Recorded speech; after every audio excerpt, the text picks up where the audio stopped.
Cancer, thank you for joining me. This is your horoscope for November 2016. It's really nice to be with you. Now, I've had a look at the main things coming up in November, the really significant influences, and what impact they're going to have on you. Have a look at the forecast for your rising sign and your moon sign if you want to get a really in-depth overview of the month ahead.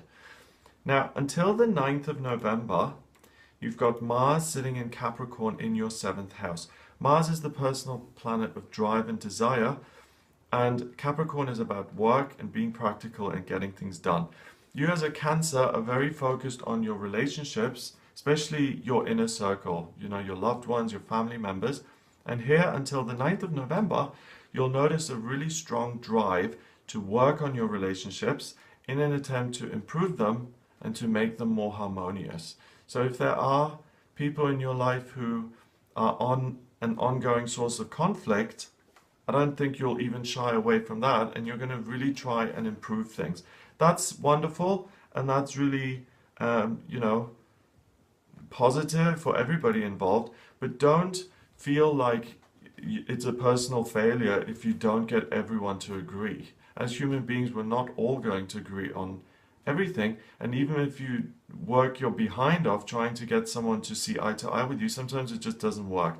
That said, with Pluto and the rising sign in Capricorn in your 7th, it's very likely that you can make positive kind of progress in this area of your life, and you certainly will have a personal sense of drive to achieve that. Now, on the 9th of November, Mars goes into Aquarius in your 8th house. And the vibe, the energy really changes for you now. And the main goal and the main focus is going to be information and how you can innovate and communicate with whatever institutions you belong to make a positive contribution. So if you're working for a company, you're really going to look at what's going on and how you can make things better. If you have things to do with legal proceedings or the justice system, you're really now going to be driven to get things sorted out and to get things sorted out in a way that's most positive for everybody.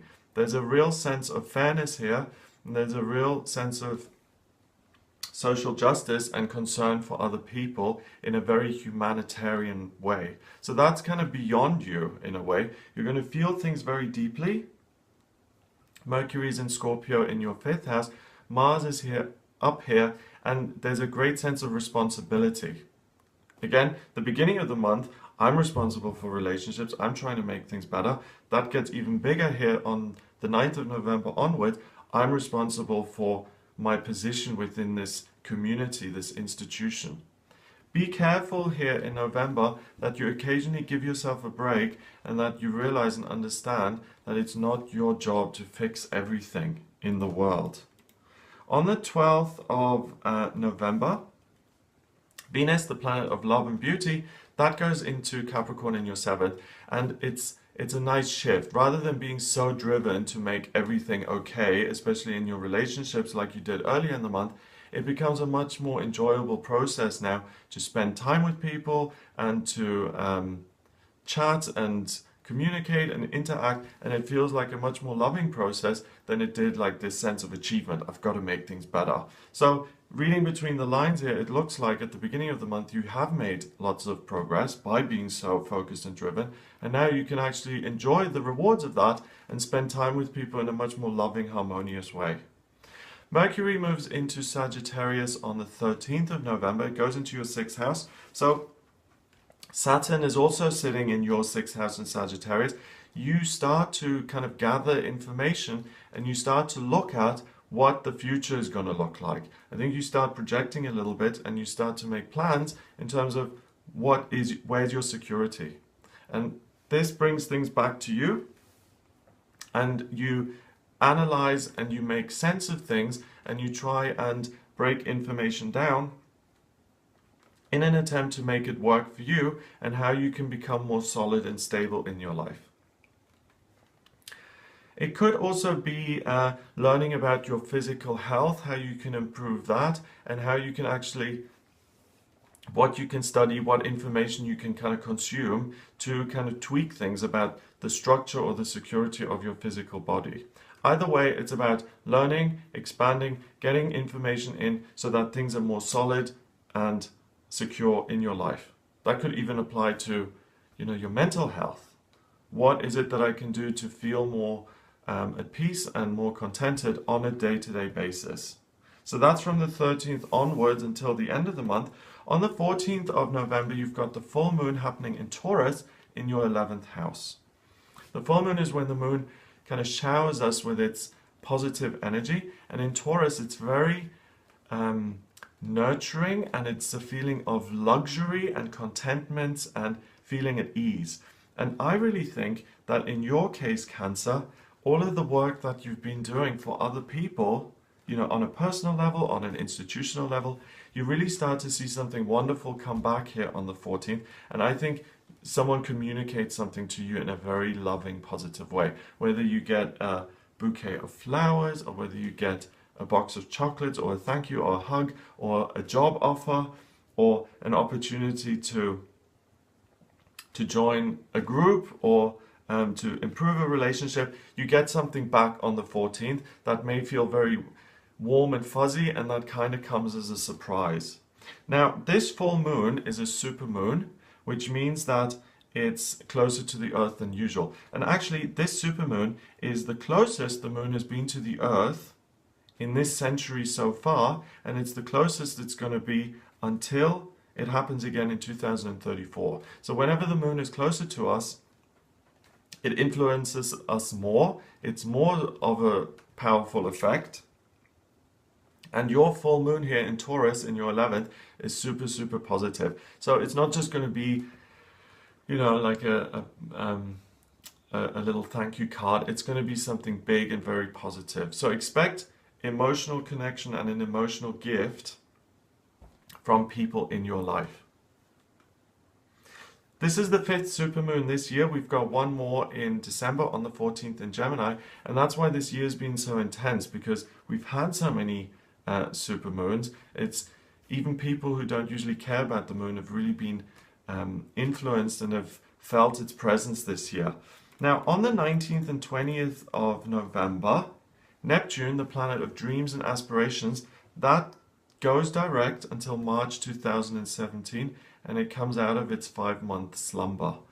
Neptune is the dream planet, and it's very happily placed in Pisces. So that all takes place in your 9th house of expansion and growth. And earlier in the month, you were getting information in to create more security.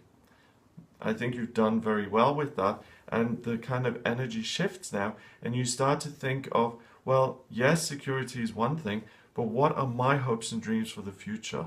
Where do I see myself? How can I expand and grow?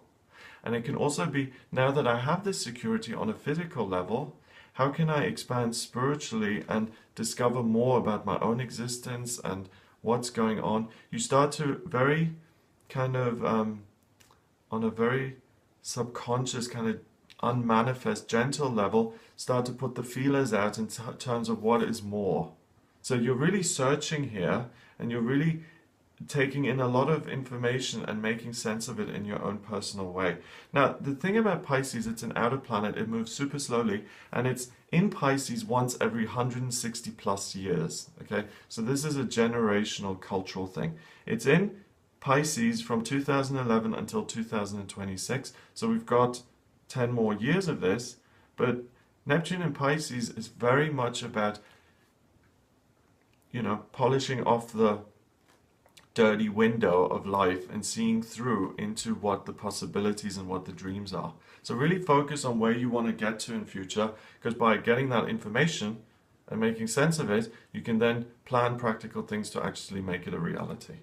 On the 21st of November, the Sun goes into Sagittarius, so happy birthday Sagittarians, and that's really wonderful. The Sun is your identity, it's energy, and that sits in your 6th house of your personal physical health, your energy. So you will feel great wellness now. I think you will feel really good in your own skin, and you will also feel more energized. But at this point now in the month, you've got your midheaven, Mercury and Saturn sitting in that 6th house.